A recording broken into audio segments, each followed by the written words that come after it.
Prezident İlham Əliyev, birinci xanım Mehriban Əliyeva və qızları Arzu Əliyeva fevralın 25-də Xocavənd şəhərində görülmüş işlərlə tanış olublar. Dövlətimizin başçısına və birinci xanıma şəhərdə görülmüş işlər barədə məlumat verildi.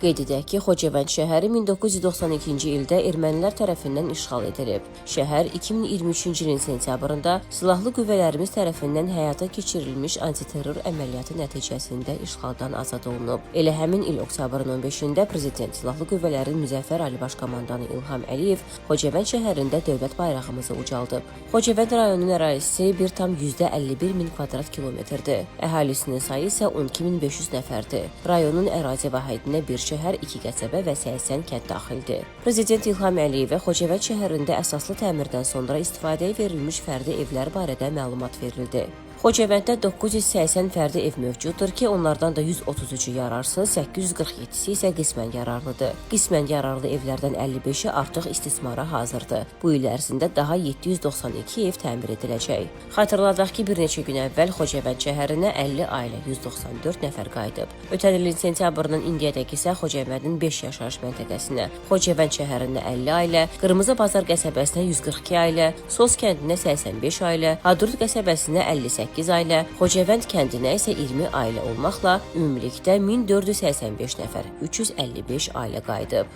Sonra Prezident İlham Əliyev, birinci xanım Mehriban Əliyeva və qızları Arzu Əliyeva Xocavənd şəhərinə köçmüş İlqar Həsənovun evində oldular və söhbət etdilər.